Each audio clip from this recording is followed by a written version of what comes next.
aswaja NU dalam perspektif ideologi yang nyambung dengan apa yang disampaikan oleh Ki Asnawi. Pertama, bicara soal NU itu karena kita tahu bahwa Nahdlatul Ulama adalah satu organisasi yang berhaluan faham Ahlus Sunnah wal Jamaah, maka bicara NU itu selalu terkait dengan dua hal yang tidak boleh dipisahkan. Pertama, bicara NU itu bicara soal agama kita, agama Islam. Karena ketika bicara NU dari aspek ideologi, kita bicara tentang ideologi Ahlus Sunnah wal Jamaah yang dia lahir dari rahim Islam. Yang kita tahu bahwa Al-Islamu dinun wahid, Islam itu agamanya tunggal, tetapi kemudian melahirkan ideologi yang beragam. Satu diantaranya dalam dinamika perkembangan umat Islam dalam rumpun yang sama, yaitu agama Islam, muncul berbagai macam afkar atau ideologi keislaman.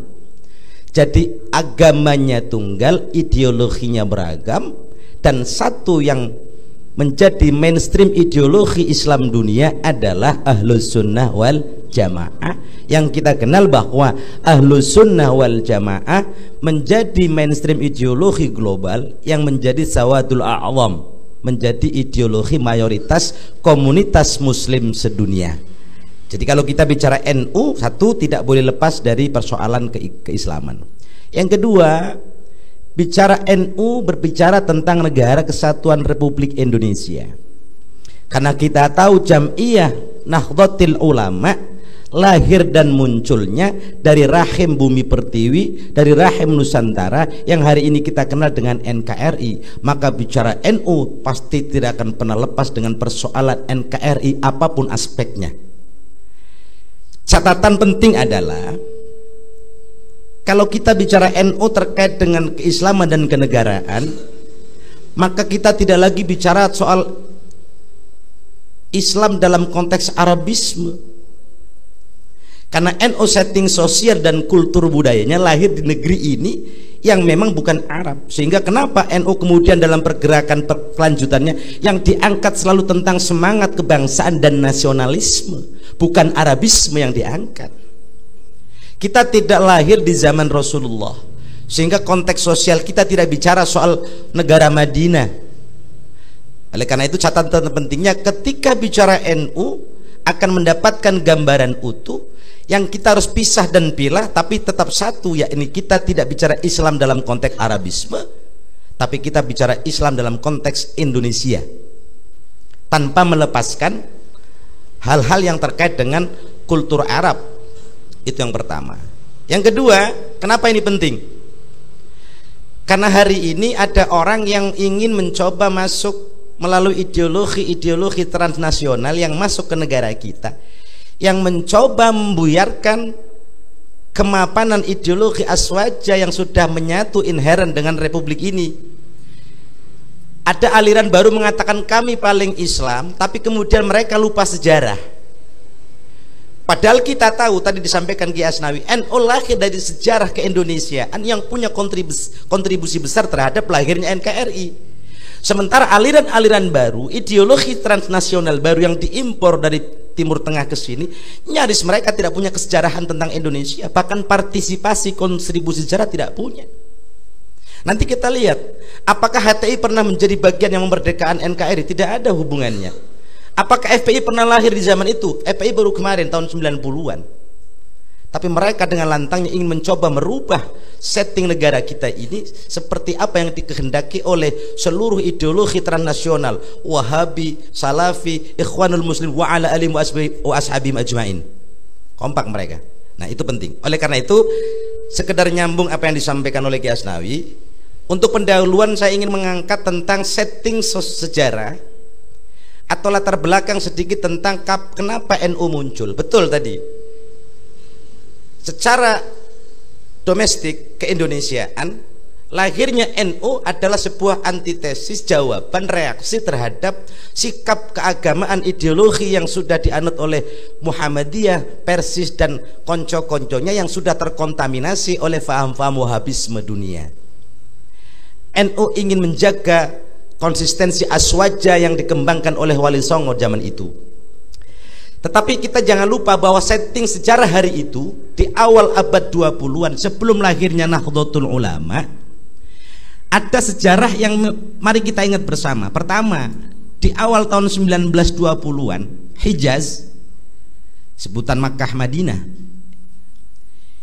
itu sudah dikuasai aliran Wahabi, di mana Muhammad bin Abdul Wahab, penyebar faham Wahabisme, berkolaborasi dengan Malik Saud, penguasa negara itu, yang kemudian perkembangannya mereka akan menjadikan Wahabisme sebagai mainstream ideologi global.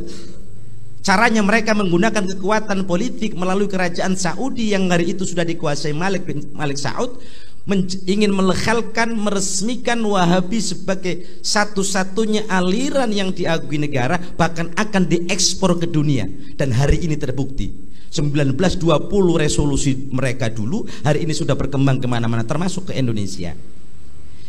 Yang kedua, faktor pemicu yang lain, ini juga konstelasi politik global internasional. Kita tahu Khilafah Utsmaniyah runtuh 1924, di mana Mustafa Kemal Atatürk menghancurkan, mengganti sistem khilafah menjadi sistem republik yang kemudian menghabisi seluruh simbol-simbol keislaman, melakukan distorsi terhadap ideologi keagamaan.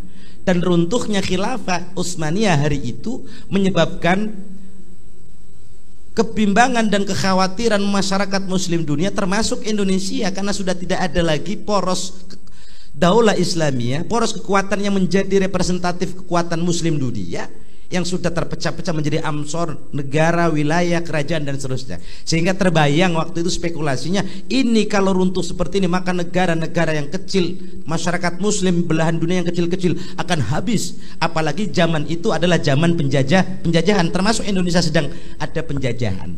Khawatir Islam hancur karena sudah tidak ada kekuatan yang membackup setiap komunitas karena runtuhnya khilafah. Nah kemudian dan seterusnya. Kembali ke soal setting domestik yang disampaikan Ki Asnawi betul. Dulu sebelum ada NU ada namanya MIAI, Majelis Islam A'la Indonesia, yang menghimpun seluruh komunitas muslim, paguyuban organisasi Islam Indonesia. Jadi organisasi berbasis Islam dikumpulkan di bawah majelis namanya Majelis Islam A'la Indonesia, MIAI. Ada Persis, ada Muhammadiyah, ada Perti, termasuk ada NU.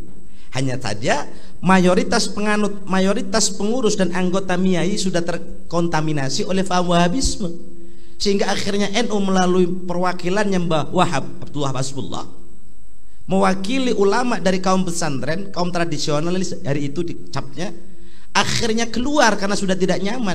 Bahkan ketika muktamar MIAI kongres ada di Jogja, mereka nggak diikut sertakan. Kenapa?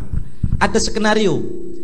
Ketika muktamar atau kongres MIAI di Yogyakarta dulu, mereka akan mengutus delegasi ke Hijaz dengan kongres muktamar Islami, di mana dipimpin oleh Saudi, yang agenda pertamanya adalah satu, akan menggusur makam Rasulullah. Karena tadi disampaikan Wahabi itu anti ziarah kubur. Kalau ada makam Rasulullah masih ada dan ada wujudnya, ini berpotensi menarik orang menjadi bid'ah dan khurafat, syirik semuanya. Maka satu-satunya cara kuburan Rasulullah harus dihilangkan, digusur. Nah salah satu agenda muktamar itu NU nggak mau ikut, Mbah Wahab nggak mau ikut, belum ada NU.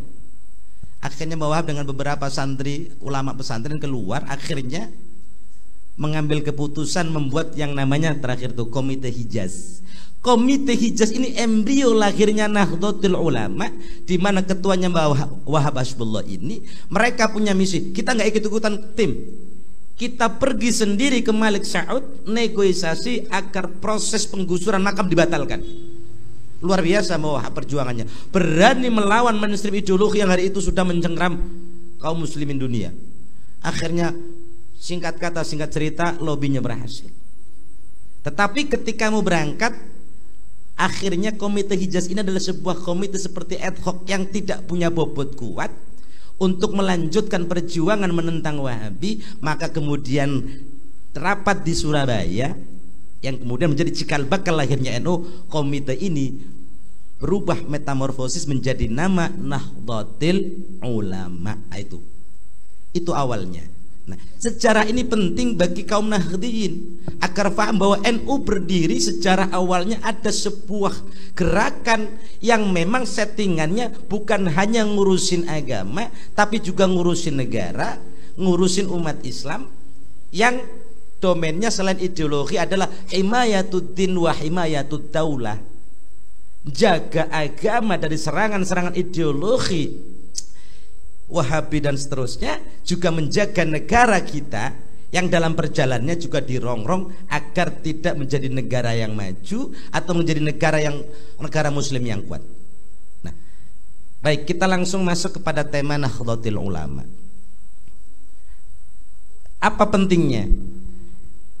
Nahdlatul Ulama tarkib jumlahnya dari dua. Yang pertama Nahdlah dan Ulama. Ini penting. Kajian harfi, kajian lughawi juga menjadi penting. Yang digunakan pertama adalah kalimat Nahdlah. Nahdha yanhadhu Nahdlah. Pakainya apa kalau dalam dunia pondok? Ini masdarnya masdar marrah. Sekali bangkit gak akan runtuh. Beda kalau orang pakai nuhud, kadang-kadang naik, kadang-kadang turun, naik, turun, bangkit, ambruk. Tapi digunakan kalimat Nahdlah masdar marrah dengan satu tafaulan agar NU sekali berdiri tidak akan pernah runtuh ila yaumil qiyamah. Maka sampai ada doanya Mbah Hashim, Allahumma ya hayyu ya qayyum ahyi jam'iyatana jam'iyatan Nahdlatul Ulama hayatan thayyibatan ila yaumil qiyamah. Sampai yaumil qiyamah doanya Mbah Hashim. Bukan cuma sampai runtuhnya NKRI, tapi ila yaumil qiyamah. Bibarakati fala nuhyiyannahu hayatan thayyiban ila akhir doa. Dan ini diijazahkan untuk Nahdliyin kalau pengen jagain NU agar tidak runtuh. Yang pertama kebangkitan.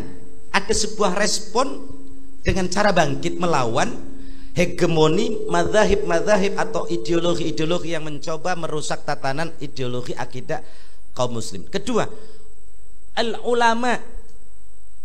Jadi yang mewakili kebangkitan itu ulama, bukan sembarang orang, bukan muslimin. Nahdlatul Ulama, kelompoknya kelompok bukan sembarang orang, tapi ulama yang kita kenal, hum warasatul anbiya. Makanya di NU itu yang kita menjadi pemegang utama, otoritas tertinggi NU itu ya ulama. Makanya tadi disampaikan kenapa jajaran tertinggi di NU itu secara hierarki struktural yang pegang kendali adalah syuriah bukan tanfidiyah. Karena NU itu punya ulama, maka syuriah itu terdiri dari kalangan ulama yang khas, yang faqih, yang alim, yang zahid, yang wara' dan seterusnya. Nah kalau kita itu santri, santrinya ulama, seluruh pengurus laksana santri. Ya namanya santri itu ya kayak paku gitu, nguatin pilar-pilar NU. Kita pakunya, ya paku itu nguatin NU. Makanya paku kalau mau kuat tancepin dalam-dalam perjuangan kita belain NU. Jangan ada yang nongol pakunya. Jadi kalau mau jadi santri NU nggak usah sok nongol-nongol jadi orang keren. Saya paling NU, saya nggak usah. Kalau santri itu udah ngikut kiainya, saya biar kiainya yang nyohor, kita nggak usah.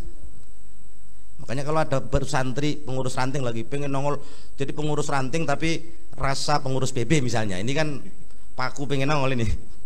Sudah. Lah, kemudian ini framingnya apa? NU setelah Nahdlatul Ulama, kita ingat kasih satu catatan, jam'iyah ini namanya jam'iyah diniyah ijtimaiyah. Ini identitas. Karena ada sebagian orang Depok, saya ngomong Depok saja, setting Depok. Bang, kenapa nggak mau NU? NU mah politik mulu mainnya. Dipikir NU itu partai politik. Akhirnya karena dia ada ilmu politik, ogah masuk NU. Ntar dulu bang, NU itu jam'iyah diniyah ijtimaiyah. Maka identifikasinya apa? Pertama, NU itu organisasi keagamaan Islam diniyah, ngurusin amaliyah. Tadi sudah disampaikan amaliyah kita apa dan seterusnya. Yang kedua, NU itu ormas, organisasi kemasyarakatan, ngurusin umat. Dan NU bukan partai politik. Lah, pesan ini disampaikan kepada orang yang belum paham NU bahwa kalau kita ngajak mereka ber-NU, ingat NU bukan partai politik, Bang. Jangan khawatir. Partai politik ada ruangnya sendiri. Orang harus membedakan bahwa NU dan partai politik berbeda. Baik. Berikutnya. Ini masih sekitar embrio perjalanan NU yang awal, biar kita paham. Karena bangsa mana-mana kalau besar itu pasti yang tidak pernah melupakan sejarah. Nahdliyin kalau mau besar bareng dengan para kiai besarkan NU, jangan lupakan sejarah NU. Hari ini ada keterputusan generasi. Kenapa tidak ada militansi ke NU-annya? Karena tadi dia katakan udah yang penting NU. Akhirnya dia nggak pernah tahu sejarah NU. Yang penting NU, kunut, tahlil udah. Padahal NU itu penting. Pentingnya NU kalau tahu bahwa sejarah NU itu luar biasa. Pertama, sebelum ada NU, mari kita lihat pergerakan yang dibangun dan hari ini harus menjadi acuan kita kalau NU mau besar. Pertama dulu ada Nahdlatul Tujar 1914. Ini adalah kumpulan para santri-santri, pengusaha yang concern betul tentang nasib umat Islam yang waktu itu masih banyak di bawah garis kemiskinan. Bikin paguyuban para pengusaha, kalau sekarang itu apa ya? Kayak Kadin itu kan, kayak himpunan pengusaha muslim itu. Ada Taswirul Afkar seperti lembaga publikasi. Sudah ada yang mencoba memberikan transformasi pemahaman terhadap masyarakat, edukasi tentang pentingnya merawat budaya, pentingnya ngaji, ilmu pengetahuan dan seterusnya. Kemudian ada Nahdlatul Wathon, tadi disampaikan oleh Kiai Asnawi. Kenapa NU itu hari ini concern dengan jargon hubbul waton minal iman, cinta tanah air sebagian dari iman? Karena memang sebelum lahirnya NU sudah ada gerakan namanya Nahdlatul Wathon. Ada komunitas yang peduli dengan nasib bangsa dan negara ini sebelum merdeka sekalipun, apalagi setelah merdeka. Dan yang terakhir baru lahirlah tadi Komite Hijaz sebagai kelanjutan. Baik, sejarahnya sudah disampaikan tadi. Nah, mari kita lihat, masuk kepada substansi inti dari ke-NU-an kita. Yang pertama, bahwa NU itu punya 3 sistem nilai yang harus dianut seluruh warganya, baik pengurus maupun tidak pengurus. Bahwa NU concern pada doktrin atau ajaran tentang ahlus sunnah wal jamaah. Siapa mereka? Nanti ada kajiannya. Yang kedua, orang NU itu di dalam berkhidmah memperjuangkan ke-NU-an, dia harus paham tentang paling tidak gambaran apa yang ada di dalam Qonun Asasi. Mohon maaf, karena ada pengurus, kemarin saya nuzulul Quran di daerah Sukmajaya, pengurus ranting sudah 6 bulan dibentuk. Setelah nuzulul Quran ngomong, Kiai saya kok udah dibentuk kok sampai hari ini nggak ngerti mau ngapain saya ngurus NU. Semuanya itu roh suriahnya, ketua tanfidnya, sampai anggotanya nggak ngerti NU mau diapain. Saya udah nggak usah belajar puyeng-puyeng, sudah Anda ambil ADART, Anda baca Qonun Asasi, Anda baca Mabadi' Khairu Ummah, insya Allah nanti sambil berjalan ketahuan. Wong jadi pengurus NU malah jadi urusan kita. Nah, jangan sampai. Dan terakhir tentang khitoh NU. Kenapa ada khitoh menjadi penting? Itu tadi untuk memberikan gambaran kepada publik bahwa di dalam draft khitoh NU yang dulu disepakati bahkan dimutuskan dalam Muktamar ke-27 di Situbondo tahun 1984, NU kembali ke jalur pertamanya yaitu sebagai Jam'iyah Diniyah Istiqamaiyah. Karena apa? Sebelum 84 kita tahu NU pernah menjadi partai politik, ya kan? Pernah leading dan seterusnya. Tetapi itu keluar dari pakem awal perjuangan tentang himayatuddin ahlus sunnah wal jamaah, himayatud daulah, yang kemudian tidak berbias kemana-mana. Akhirnya disepakati bahwa NU kembali ke khitoh, artinya NU tidak lagi bermain politik praktis.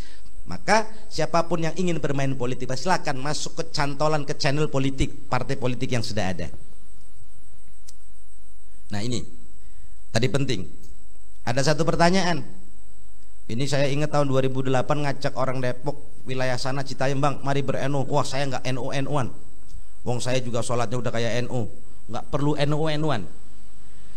Kata Habib Lutfi, beliau jawabnya luar biasa. Orang yang hari ini ngomong nggak perlu NU-NU-an remuk dia, remuk. Akhirnya gimana nggak remuk? Contoh, dulu depan rumah saya itu Rais Suriah ranting tahun 80-an. Akhirnya sekarang anaknya 7 orang semua masuk PKS. Udah nggak kenal NU, ujungnya ngata-ngatain NU. Bapaknya remuk sekarang karena dikatain nama anaknya, Pak ngapain sih tahlilan, bid'ah. Itu anaknya sendiri, makanya remuk sekarang dia ngadepin 7 anaknya yang tidak mau NU-NU-an.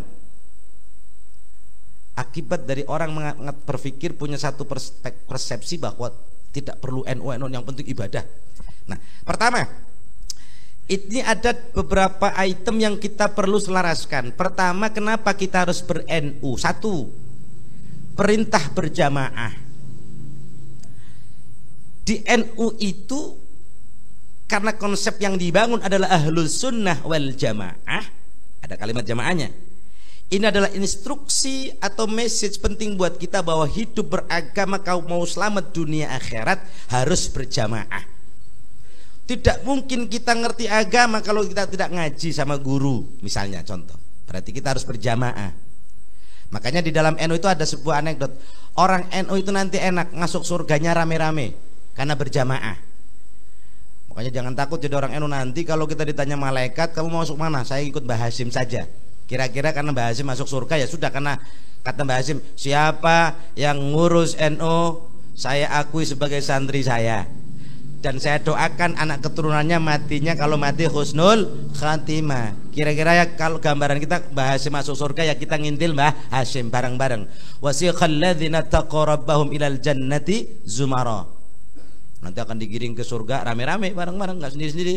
Hatta idza ja'uha wa futihat abwabuha wa qala lahum khazanatuha salamun alaikum tibtum fadkhuluha khalidin. Ini adalah perintah untuk berzumara, berkumpul. Yang kedua, ulama pewaris Nabi.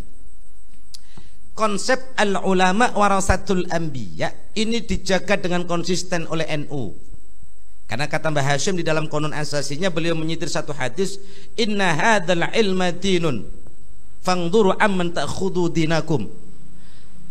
Ilmu agama ini, ilmu agama yang dibangun melalui NU yang berpaham ahlus sunnah wal jamaah, ini bagian dari agama. Makanya kalau mau ngambil ilmu, lihat dari siapa kalian ngambilnya, jangan sembarang orang. Di NU mutlak panutan kita adalah ulama. Coba di organisasi-organisasi lain yang mengatakan kami ormas Islam, bisa dihitung berapa yang berkelas ulama. Bahkan keulamaannya masih dipertanyakan. Kayak tadi Felix Xiao sudah jadi ulama, nggak tahu kapan ngajinya di mana, kita nggak tahu kan. Artinya kemudian punya pasukan dan jamaah. Heran kita. Keagamaan dibangun bukan dari aspek keilmuan, dan ilmu itu otoritasnya ada di ulama, dan NU jaga itu. Maka di NU sampai hari ini tidak pernah terjadi krisis ulama. Dari hari ke hari satu tumbuh hilang, satu hilang tumbuh 1000. Bayangkan Lirboyo, santrinya ribuan, berapa calon ulama akan lahir. Beda dengan Muhammadiyah hari ini. Muhammadiyah nyaris hari ini tidak punya kadar ulama karena pesantren Muhammadiyah sudah mulai surut. Maka lembaga tarjih nggak seperti zaman Pak A.R. Fakhruddin. Dikit-dikit ada yang kajian tentang masalah, sekarang sudah mengalami krisis intelektual keulamaan. Beda dengan DNU. Ki Asnawi, subhanallah, beliau rajin betul. Hampir setiap bulan itu ada namanya Bahsul Masuk, apa aja dibahas. Luar biasa. Yang berikutnya, menjaga ideologi. Ideologi ahlus sunnah wal jamaah bagi kita Nahdliyin harus dijaga. Apa masalahnya? Sejak 1920-an tadi saya sampaikan, bahkan tadi disampaikan oleh Ki Asnawi, hari ini Indonesia sudah dikepung dengan ideologi transnasional. Apa itu ideologi transnasional? Ideologi yang membawa ideologi keislaman yang dari luar, yang dipaksakan bermain, dipaksakan ditanam di negeri ini. Yang satu, pertama, konteks sosialnya berbeda, konteks budayanya berbeda. Makanya nggak heran kenapa Wahabi harus berantem sama orang Indonesia. Ya orang Indonesia biasa ziarah kubur, Wahabi datang bilang tiba-tiba ziarah kubur musyrik. Ya sudah, ngamuk kita orang NU kan. Belum HTI, khilafah, apalagi yang NKRI Bersyariah, FPI itu ya, terus semuanya. Kalau NU ideologinya tidak dijaga, maka kemudian identitas ideologi NU menjadi kabur di tengah masyarakat. Tadi disampaikan, ada orang ngaku NU hanya karena merasa dia sudah amaliyahnya NU, tapi tidak punya konsistensi berideologi. Nah, nanti ada syarat-syarat atau cara menjadi NU yang full. Islam Nusantara. Apa pentingnya? Tadi saya sampaikan, NU lahir dalam setting negara NKRI yang kita sebut dengan Nusantara. Maka corak keagamaan NU Nahdliyin itu pasti kental dengan nuansa budaya keindonesiaan. Tidak mesti kalau kiai harus pakai gamis, pakai batik juga sah-sah saja kan, pakai sarung. Artinya jangan pernah memaksakan bahwa yang ciri khas Islam itu ya gamis, apalagi jenggot tadi, malah jenggot jadi goblok kan kalau jenggotnya plus celana ngatung kan, cingkrang. Tidak harus. Jadi ciri khas Nusantara yang sedang ingin dibangun, dijaga oleh NU. Kejelasan silsilah. Nah ini silsilah. Ada keterputusan ideologi umat, keislaman umat ketika mereka di dalam beragama putus silsilah sanadnya. Makanya di NU nggak ada cerita santri itu ngaji ke sembarang orang. Santri itu ngaji gurunya harus jelas. Aman takhudhu dinakum. Kita ngaji sama ustadz kampung ke gurunya lagi, beliau ke gurunya lagi, terus gurunya ngaji ke gurunya, ngaji ke gurunya sampai ke Imam Syafi'i, terus gurunya sampai ke Rasulullah. Maka di NU atau Nahdliyin tidak pernah dianjurkan, bahkan dilarang dari sisi etika ngaji ke sembarang orang, apalagi ngaji gurunya kepada Mbah Google, Mbah YouTube, Mbah Twitter. Lah kita tanya sekarang, kalau ada santri zaman now ngaji ngomong, saya ribet kalau ngaji di pondok. Kenapa? Lo ngaji tafsir Munir di pondok 4 tahun nggak sudah lah. Enakan saya juga browsing di internet 15 hari kelar, praktis cepet lagi. Sama dia juga ilmunya, kata begitu. Ya oke. Ngajinya sama Google. Lah kita tanya, lo ngaji sama Google deh? Iya. Itu Google dulu nyantri di mana kira-kira? Cipasung, Lirboyo, Planet. Nggak jelas, nggak nyambung silsilah sanad ilmunya. Lah kalau kita, Ki Asnawi, masya Allah, beliau ngaji di Lirboyo, santrinya Mbak Idris santrinya Mbak Bakar, terus ke atas, terus nyampe kepada Rasulullah. Maka di situ peran al ulama warasatul anbiya. Di NU dijaga betul. Maka kalau hari ini ada orang ngaku NU tapi ngajinya nggak pernah ke majelis taklim Bombay, nggak pernah ke majelis taklim Alidiyat, ngajinya di kamar pakai Twitter, pakai internet, ya sudah, berarti dia NU-nya KW. Begitu. Kejelasan ilmu. Nah, baik.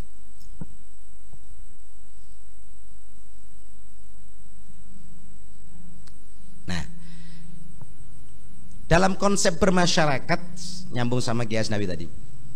Pertama, bahwa orang NU itu paling gampang di dalam pergaulan dengan masyarakat itu adaptasinya luwes. Makanya orang NU jangan kaku-kaku jadi orang. Makanya kalau ngaku NU kok nggak luwes, kok saklek gitu, saklek, kacamatanya hitam putih, kalau nggak A B, kalau nggak halal haram, kalau nggak sunnah bid'ah, itu kan namanya saklek itu, sunnah bid'ah, udah itu nggak NU banget. Kemudian prinsip bermasyarakat yang ada di NU ini ciri khas NU yang tidak dimiliki ormas lain. Satu, tawazun, ada keseimbangan pada sisi zahir batin, ya. Kemudian ada sisi tasamuh, toleransi. Orang NU itu ya gampang bertoleransi sama orang sekalipun salah misalnya. Nah, coba mereka, kita jangan kata salah, kita bener aja ditunjuk-tunjuk muka kita. Begitu. Baca rawi bid'ah. Bagaimana kalau kita salah? Nah, itu. Kata saya yang bid'ah ente bang. Sama Rasulullah nggak ada orang mukanya kayak ente, bid'ah ente. Amar ma'ruf nahi mungkar, iktidal dan seterusnya. Dan terakhir, dalam konsep bermasyarakat yang jadi ciri khas NU, orang NU itu dakwahnya bil hikmah wal mau'izatil hasanah, kayak Ki Asnawi. Sekarang ini konsep dakwah itu mau alirannya apapun, ayatnya pasti sama. Ud'u ila sabili rabbika bil hikmati wal mau'izatil hasanah. Yang pakai ayat ini yang paling konsisten cuman NU. Makanya kalau ceramah di NU mau idohnya hasanah, maka orang NU kalau mau ngomong ceramah jangan ganti tausiah, itu pakai, itu punya orang itu. Di NU itu biasa dari dulu, mari kita dengarkan mau idoh hasanah, mau idoh hasanah. Karena mau idoh hasanah bawaannya cool, santai. Lah kalau tausiah itu kayak orang ngasih nasihat, rekomendasi, maka ngomong, Anda semua kalau pengen masuk surga jaga sunnah, nggak boleh bid'ah, tahlil bid'ah, itu namanya tausiah itu, makanya pantas kalau berapi-api. Tapi kalau mau itu hasan, itu ciri khas NU. Makanya saya kadang-kadang walaupun sederhana ada MC-nya NU, tapi udah ketularan sebelah. Mari kita dengarkan tausiah dari Kiai. Lah tausiah kata saya, nggak apa-apa. Berarti NU-nya belum full. Belum full. Nah ini 3 hal ini yang hari ini sedang coba kembali diingatkan oleh NU. Di tengah serangan aliran-aliran ideologi yang begitu masif dan dahsyat menggempur NU, maka jargon 3 prinsip ini kemudian ingin dikembalikan. Awalnya 2 di NU, pakai kaidah al-muhafadzatu 'alal qadimis salih wal akhdhu bil jadidil aslah. Tapi kemudian ada satu prinsip baru yang dikembangkan oleh NU sekarang, yang digulirkan oleh Kiai Ma'ruf Amin waktu itu. Beliau katakan al-islahu ila ma huwal aslah tsummal aslah fal aslah. Nah, orang NU di dalam bertindak, di dalam berjuang, di dalam mengamalkan ke-NU-an, keislaman dan kebangsaan, maka 3 prinsip ini jaga. Apa artinya? Melestarikan tradisi amaliyah tentunya. Kalau hari ini ada orang NU sudah masuk angin melaksanakan satu tradisi amalia, meninggalkan tradisi amalia yang lain, itu tanda-tanda dia masuk angin. Kemudian orang NU hari ini di tengah serangan perkembangan teknologi, informasi dan seterusnya, kalau mau tetap fight dengan ideologi yang berkembang luar biasa, maka ambillah wal akhdhu bil jadidil aslah, mengembangkan inovasi. Contoh, betapa banyak belakangan ini ngeluh para ustadz, saya kok ngaji, begitu ngaji kitab, kok yang ngaji kok tidur semua.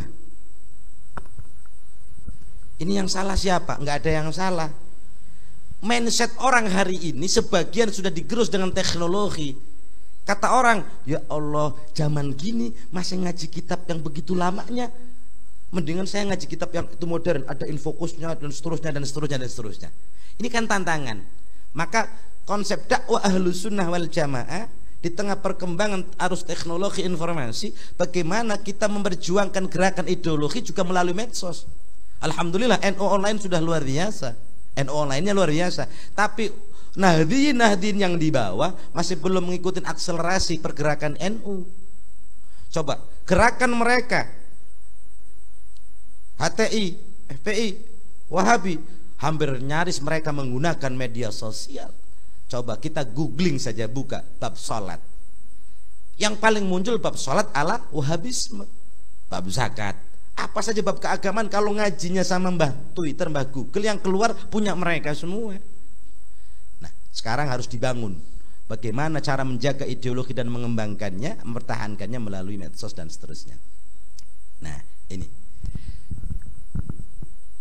pilar-pilar menjadi NU. Kalau di dalam Al-Quranul Karim ada satu prinsip, kata Allah, ya ayyuhalladzina amanu dkhulu fis silmi kafah. Hai orang-orang yang beriman, masuklah kalian ke dalam ajaran Islam menjadi kafah. Karena NU ini turunannya Islam, maka himbauan kepada warga Nahdien kira-kira, ya ayyuhal nahdiyun udkhulu fi NU kafah. Kalau mau jadi NU sejati, ber-NU-nya harus kafah. Orang yang baru ngamalin amaliyah ibu ubudiyah belum tentu NU. Karena tadi dikatakan yang kunut bukan cuma NU, teman-teman FPI ya kunut, yang tidak NU-NU-an juga kunut. Terus maka untuk menjadi NU kafah, pertama kita selain beramaliyah itu pertama ada fikrah. Pola pikir kita harus ngikutin pola pikir NU, pola pikir dalam ideologi, pola pikir dalam arti kebangsaan. Dalam kebangsaan misalnya, NU kan sudah mengatakan dengan negara jangan pernah konfrontatif. Ahlu sunnah ngajarin kalau mau negur pemerintah jangan di ruang publik, datangin pemerintah, nasihatin baik-baik, sembunyi-sembunyi, nggak usah soft talk. Diterima alhamdulillah, syukur, nggak terima sudah kewajiban kita gugur karena sudah ngasih nasihat orang yang dianggap salah. Lah ada orang NU ikutin kelompok lain nasihatin kritik pemerintah, caranya bukan cara aswaja, caranya di jalan-jalan, di jalan Tamrin, sampai ada jihad di jalan Tamrin. Di mana-mana jihad di jalan Allah kan? Lah orang jihad di jalan Tamrin. Kan enggak NU banget itu. Fikrahnya di mana? Kunut mah kunut, giliran urusan negara ngikutin yang rame-rame, bawa bendera, naik angkot, masya Allah, lah kan enggak NU banget. Apalagi kalau ada wani pironya kan, repot urusannya. Long NU kok sama wani piro kok ya luntur kan, repot. Amaliyah, fikrah, harakah harus nyatu. Orang yang ideologinya NU, amaliyahnya NU, harakah pergerakan keseharian, aktivitas keseharian harus mencerminkan watak ke-NU-an. Nah hari ini kan ada tuh, kalau ngumpul di masjid bareng ngakunya NU, tapi giliran pas 212 lah di Monas semuanya kan, akhirnya mereka jadi kaum monaslimin wal monaslimat. Baik, ada fikrah, ini turunannya saja, ada harakah, ada amaliyah sudah. Nah ini dalam konteks ke-NU-an terkait dengan irisan ideologi dan negara, maka NU punya 3 trilogi mas'uliyah, tanggung jawab. NU dimanapun pada level apapun struktur kita, kedudukan kita, punya tanggung jawab namanya pertama mas'uliyah diniyah, tanggung jawab keagamaan. Bukan hanya pengurus. Kita ini tidaklah pengurus misalnya, tapi kalau kita ingin punya keluarga yang NU, istri NU, anak NU, paman NU, turunan kita NU, ya makanya tanggung jawab kita keagamaan kita harus mengajarkan cara ber-NU yang baik kepada keluarga, istri kita dan seterusnya. Itu namanya mas'uliyah diniyah. Jangan sampai kitanya NU, istrinya Wahabi misalnya kan. Nggak tahu Cina ada apa enggak? Ada. Yang kedua mas'uliyah wataniyah, tanggung jawab kebangsaan. Jangan pernah mikir, jangan pernah ngambil jalur sendiri. Saya kan urusan negara yang resep mah kalau ke Monas. Kalau NU nggak resep adem ayem begitu, jangan. Tetap saja mas'uliyah wataniyah ngikutin apa petunjuk PBNU. Kalau kata PBNU tidak dianjurkan orang NU ikut demo, ya jangan demo.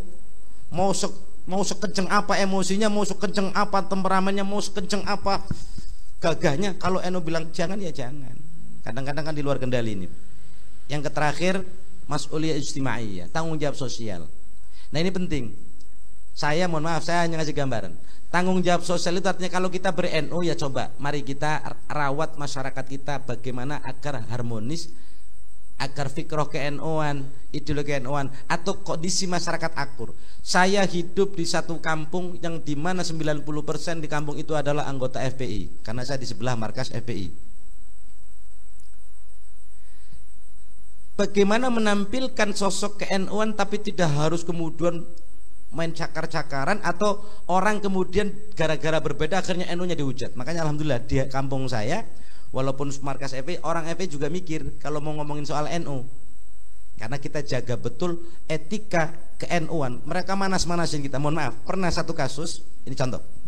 Ketika bendera tauhid kata mereka, bendera itu yang ada tulisannya la ilaha illallah, dibakar di Garut, maka 3 malam kemudian bendera tauhid ditancapkan oleh oknum FPI di depan rumah saya, karena mereka tahu saya NU.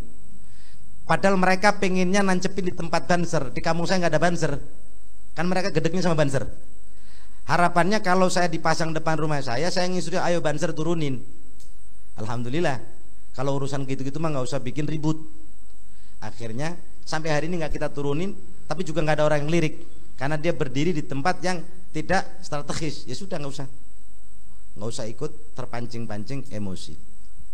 Baik, sedikit lagi. Ini ada gambaran harakah. Hari ini gerakan-gerakan yang mencoba mengkeroyok NU, meruntuhkan NU, ini keroyokan semuanya. Ada melalui gerbong organisasi, ada melalui gerbong individual yang bermain secara ideologis. Ada namanya harakatut tadlil, penyesatan.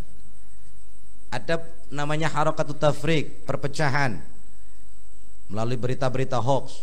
Jangankan kita dengan orang lain, kita sama NU, teman-teman NU kadang-kadang sesama NU udah berantem gara-gara terkena berita hoax. Ya aneh bin ajaib, orang NU masih senang kena berita hoax. Kemudian kelompok takfir, pengkafiran, kelompok perusakan kayak kemarin tuh demo di KPU itu semua kelompok perusakan semua itu perusakan zahir, al-irtidad, pemurtadan atau dhaif pelemahan. Semua kelompok-kelompok ini semua bersepakat harus meruntuhkan NU karena NU dianggap satu-satunya ormas yang kuat dan konsisten jagain Ahlus Sunnah wal Jamaah, merawat ideologi, merawat negara. Makanya gerakan-gerakan ini, nah ini persaudaraan sudah tadi disampaikan bahwa NU punya trilogi ukhwah, al-ukhwah al-islamiyah, al-ukhwah al-wataniyah, al-ukhwah al-basyariyah. Ada ormas yang tidak mau mengenal ukhwah basyariyah. Kata mereka, ya sudah, walaupun dia manusia, kalau kafir ya kafir aja. Dia kalau dia manusia biar kata manusia, tapi kalau nyebelin sama kita udah kita musuhin saja. Kalau NU tidak, mau kafir kayak mau Buddha dan seterusnya, sepanjang mereka tidak memerangi NU, tidak menjahati NU, ya sudah, kita wongkan, kita orangkan.